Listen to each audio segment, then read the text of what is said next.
Today we're going to get into the 5 takeaways I have from Oklahoma's 37-27 win against Iowa State, and all that's coming up after the bumper. What do you mean you don't subscribe to my son's YouTube channel?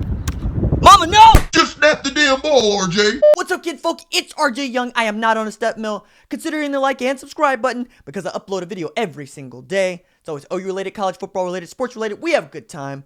So today we're going to get into my 5 takeaways from Oklahoma's 37-27 win over Iowa State. But first, I want to drop a little NFL knowledge on you that I don't think that a lot of people consider. 24/7 Sports put together how many NFL players come from each state and then rank them. And I thought these numbers were most interesting. And we're going to start from the bottom and we're going to work to the top. And we're going to talk about how that relates to college football. So South Carolina and Michigan both tie at 43, which means that South Carolina should be good at football. There's a reason for why Clemson is pretty good, and Michigan continues to raid Ohio, but we'll get to that in a second. Illinois has 46 players in the NFL. Virginia has 47. North Carolina has 55. New Jersey has 55. Pennsylvania has 59. Louisiana has 59. Alabama has 60. Ohio has 76. Georgia has 123. Texas has 175. California has 185.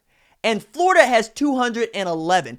I've often wondered, how does Florida continue to put out teams all over that state that can compete at the highest level of college football? You look at Florida, you look at Florida State, you look at Central Florida, you look at Miami, lately Florida Atlantic and South Florida, and it's because that is probably the most football-rich state in the union. And we got the numbers to prove it, and these numbers are current as of the first game of the season for the NFL in 2018. Florida plays better football than anybody else because they have the most pros in the NFL. California's second, Texas is third, but I would have expected Ohio to be fourth and not Georgia. And Georgia's fourth by a lot. At 123 to Ohio 76, we're beginning to understand how Kirby Smart can build a defense, let alone a program that can consistently compete for championships at the SEC level and at the national championship level.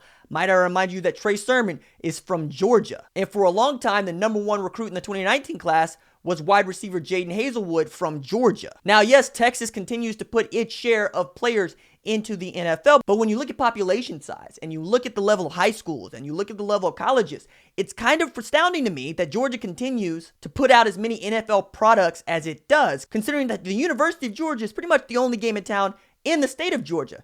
Alabama at 60 seems about right. Louisiana at 59 seems about right. Both the University of Alabama and Louisiana State University consistently put out teams that compete for championships, whether it be at the conference championship level or at the national championship level, to say nothing of Auburn and Alabama as well. But I thought that was interesting to bring up in relation to college football, because we're always constantly wondering which state produces the most college football talent, the most NFL talent, and now we have something like an answer. Now to my 5 takeaways from Oklahoma's win against Iowa State. The first one is, Kyler Murray is that guy, man. Kyler Murray was 21 of 29 for 348 yards passing, also led the team in rushing again for a consecutive week with 77 yards on the ground.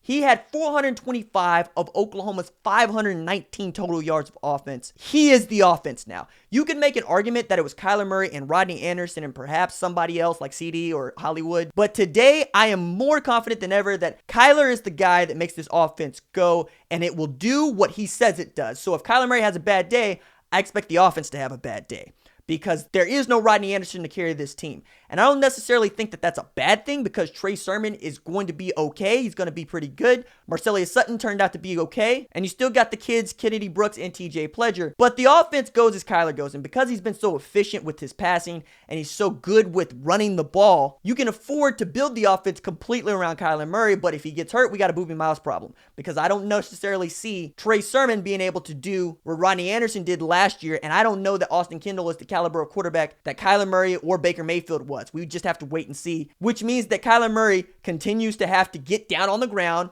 get himself out of bounds, and not take shots. Not just because he needs to play baseball next year, but because this offense and perhaps this team falls apart if Kyler Murray gets hurt. So that's number 1. Kyler Murray is Oklahoma's offense, and we know that as of the Iowa State game. The second thing is Hollywood Brown is Kyler Murray's favorite toy. It's his favorite go-to guy. It is the guy for which Kyler Murray wants to get the ball to, and we know this because it took until the second half of the year really last year before we saw Hollywood Brown break out.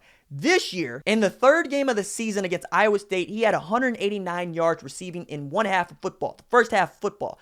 breaking his own school record that he set last year against Oklahoma State in Bedlam, where he had 178 yards in that win. And now we've seen 3 games in a row where Kyler Murray has found Hollywood Brown for a 50-plus yard touchdown score. 65 yards against Florida Atlantic, 58 yards against UCLA, 75 yards against Iowa State. And at 5'10", 168, he's just outrunning people. It is not like a Hakeem Butler problem of him breaking tackles or him having to moss people on a regular basis. He just flat out beats them by 2 steps, catches the ball, and flies away. But it's not like CeeDee Lamb is not pulling his weight. And at that slot receiver position, you have a rotating bandit of assassins in Nick Basquin, Miles Tease, Drake Stoops, and Grant Calcaterra did not have a good game against Iowa State. But even if you lose a Calcaterra, you know you have Lee Morris in the wings to come in and make that play and play that position. Carson Meyer got his first catch. There are other guys who can pick up the slack for a guy like Hollywood Brown if he does not have a good day. But Hollywood Brown is the number 1 at Oklahoma, and he's going to be a great sleeper pick for some NFL team next season. So the third thing that we can take away from this Iowa State game, where Oklahoma escaped from Ames with a win, is what I mentioned. Trey Sermon is the running back, but that might not be true in November. Trey Sermon looked like the guy this time last year. Between him and Abdul Adams, you could say that was the 1-2 punch. But so many things have changed. Abdul Adams transferred to Syracuse. Rodney Anderson got hurt.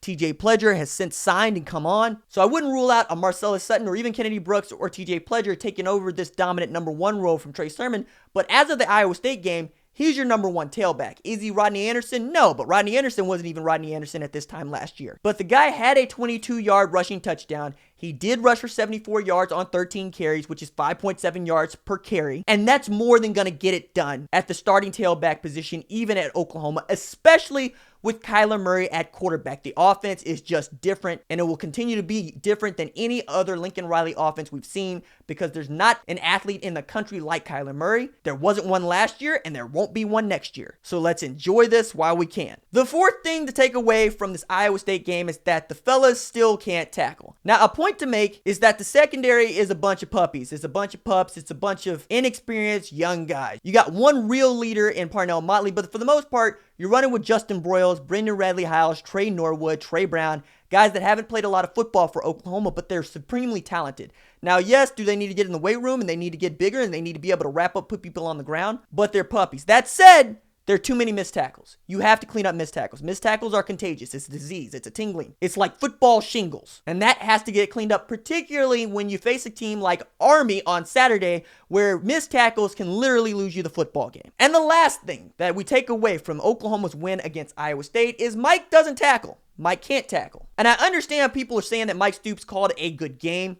I don't think he called a bad game. And I do applaud him for continuing to run 4-man fronts and calling up blitzes. But we're having a chicken or the egg argument here. Is Mike Stoops responsible for Kenneth Murray Jr. or Curtis Bolton or Brendan Radley-Hiles making a tackle? No. Is Mike Stoops responsible for teaching them how to tackle? Yes. And I understand that we have this fluid situation of what is within a player's control and what is within a coach's control, especially when I saw them out there doing their best and playing assignment football to the best they could. I'm going to always give that to coaches because where I'm from, players win, coaches lose. And I understand that's a philosophical debate, and that's one that we can have. But even when the defense played a bad game against Iowa State, there was still a W, and I think we all can agree that the name of the game is wins. I just don't know that you can play that kind of sloppy football for the rest of the season and it not bite you in the behind. However, if you can, ride it all the way to an undefeated season and a national championship, and I will shut up. All right, that's it for me. Deuces.